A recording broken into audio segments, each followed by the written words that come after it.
Across America, there are hundreds of thousands searching for loved ones. I need to at least understand where I came from. I cannot let her go through life thinking that she was not wanted. We've helped people find their long-lost families. When we go on this journey together, this will change your life forever. You're talking to a friend who knows exactly what's going on. Now, we discover the joys And the challenges after the reunions. We found her. to reveal what happened next. Now Long Lost Family goes deeper to reveal what happened next. I could see there was going to be an issue. After discovering the shocking truth about her birth, a woman grapples with the pressure of letting her biological father into her life. I first found out at 19 that the father that raised me was not biological, and I was angry, very angry about it. I was working in a record store through college, you know, in San Francisco, the Bay Area, and this gentleman came up to me, and he goes, "Oh, where's your family from? Or what part of Italy is your family from?" And I said, "Well, my mother's, you know, Irish and some other things. And then my father is Scandinavian." And he said, "Have you looked in the mirror lately?" So I said, "Mom, how much Italian am I?" She gets this look on her face, and I could tell something was wrong. Oh, you must be petrified at that point. She said, "Your dad is not biological." I was blindsided by it. Who is my father? She said, we were, you know, dating for a short while. We met at a pizzeria in Seattle. They parted ways, and a few months later, she found out she was pregnant and never told him. Did you feel betrayed? Like the family secret thing, I'm not okay with. They said, "We didn't want to affect your relationship with your father." And I said, "But it wouldn't. He's my only father." You know, and this poor man doesn't know he has a daughter. What is his name? Tom Windmill. That's what she told me, and that's what I remembered. Who is this man? Where is he? Am I who I think I am? Expanding the search gives us 3 results. They're all for the same person, a Thomas Windmill that lives in Oregon. Hi, I'm looking for Tom Windmill. Yeah. Hi, Tom. Hi, my name is Lisa Joyner. This is this is kind of a strange question, but did you work at Angelo's Pizza Parlor somewhere near Seattle? Yeah. There's somebody who may be looking for you. I don't understand. We need to talk. After the initial shock that he might be a father, Tom does remember Joanna's mother, Jean, and takes a DNA test, which confirms he's Joanna's dad. He agrees to meet me at the Wildlife Rehabilitation Center he's involved with. It's a surreal experience, as you can only imagine. I already have a family, and I feel that with them I found the gold at the end of the rainbow, and now it seems like I'm going to find the other pot of gold at the other end of the rainbow, which is quite exciting. Her name is Joanna.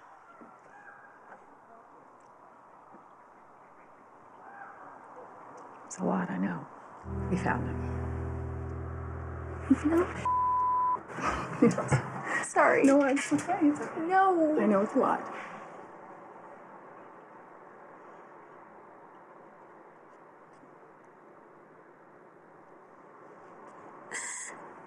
Just to have that answer, he's alive.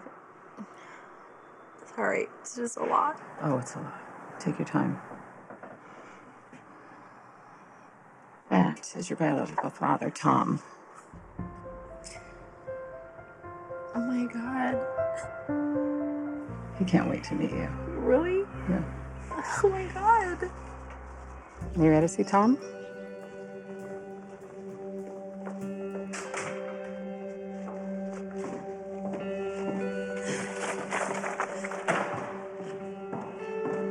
Can I run?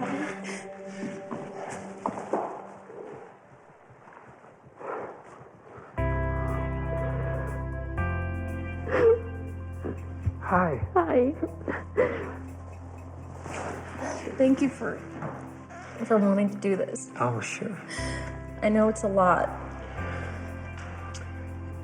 Yeah, but it's worth it. It's just worth it. And I can't get it up. I got 46 years to catch up on it, whatever, so. Embracing the person that is your DNA, that you've been looking for 20 years, it's unbelievable. And I just want to, I hope that without being overburdened, to continue and we'll get to grow and know each other for the rest of our lives. I would love that. Yeah. And for the first few weeks, you know, we talked a lot, we connected, but I could see there was going to be an issue. The struggles that I'm going through now are bigger than I can really handle on my own. So I'm going to attend a group therapy session to hopefully get some insight from people that have been through this phase of a very difficult time. I want to move forward with my own father. And with Tom, I'd like to see if we can move past this and salvage what we had built in the beginning. Joanne is not alone in dealing with a huge life adjustment. Hearing others who've been adopted share their experiences, along with birth parents and adopted parents, can help some adoptees enormously. Okay, so welcome everyone to the Adopt Salon Support Group here in Los Angeles. I am Jeanette Yoffe. I am a licensed psychotherapist. I predominantly work with people who have been separated from their biological family. Usually we can open a discussion about a certain topic, or if anyone has a pressing issue, let me know, raise your hand, and you can go first. I will. Yes? The challenge that I've had was that when I reunited, or actually I should say reunite, but meet for the first time my biological father, Tom. Once he found out he had a biological daughter, he wanted to form that relationship so rapidly. After an hour of knowing me, I love you. And I was just like, what do you love? We just met, you know, I'm lovable. No, just kidding. But I didn't say that because I just didn't feel it yet. So it takes time to build that love for somebody. So the pushing back caused Tom to be very angry and very upset. I definitely feel torn between the two sets of, you know, the two fathers. And now on Father's Day, ironically, I'm not talking to either person. I think it's important for you to understand the perspective of your biological father and the perspective of your parents and how they may feel about this. I think once you find out you're a parent, there's just something in us that you automatically want to be the mom or the dad, you know, even though you don't need a dad. Similar to you, Joanna, my birth father had no idea he had a daughter. I wasn't looking for a dad. I have a brilliant, awesome father already. And when I tracked him down, similar to your birth father, he really wanted to make up for lost time. He called me every single day, wanted to know everything about my life. The rapid intimacy thing's uncomfortable. It's the weirdest thing I've ever been a part of. He was making up for all those years in a weekend. He actually kind of treated her like an infant. Yeah, at reunion, the experience is you actually, the parent regresses to the age of the relinquishment. And I think for both your families, it is a process and it doesn't happen overnight. It can take years and it can take a lifetime. I get that, but for my father who raised me, I think there's the threat of Tom coming into the environment that really made my father feel like he needed to hang on tighter, and it evokes something in him that I just don't know how to navigate through. And he got very explosive. On Father's Day, it just feels, it feels a weight. Yeah. And I know my father will notice. He'll feel the impact because it's the first time in my life that I've never sent a card, gift, called. Why? Because we're not talking right now. Somebody's consciousness has to be larger. I don't know. I'm torn Right, about because that. you don't know what he's going to say and how And he's I don't, going to I'm feel. scared too. There's that fear. You might regret not contacting him today, just a text or a Facebook message or something.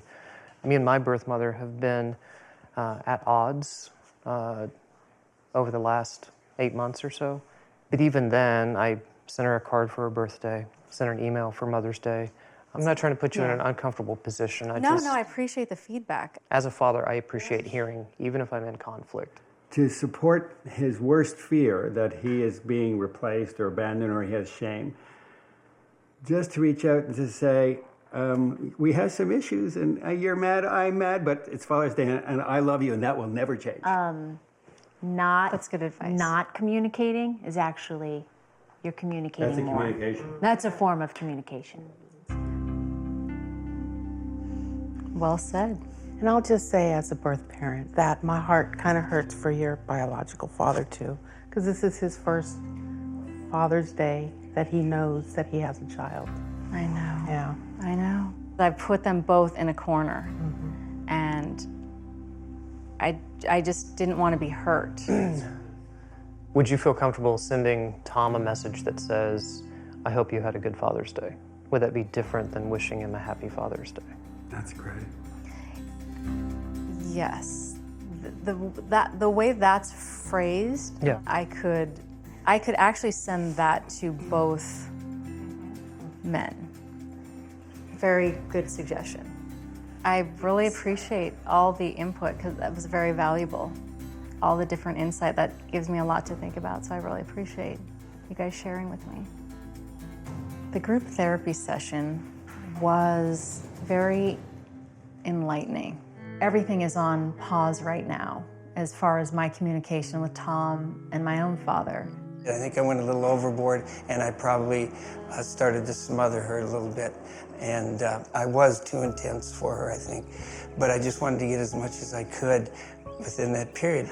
I'm at one end, I don't know how many more years I'll have than she'll have. So that's why I was trying to probably do a little bit too much, too fast. I think everybody involved got too emotional. It's hard not to. This is such a big, life-changing event. And you cannot manage those emotions sometimes, and they get out of whack, and it did for me too. Dad, I love you. No one's ever going to replace you. Tom, I'd like to open up conversations with you. Hopefully she can work it out with me. We'll have the opportunity to become friends and maybe a father-daughter relationship. I have zero regrets doing the search because I needed to know my story. Regardless of the situation right now, having those answers has completed a piece of me that I've needed for so long. No regrets.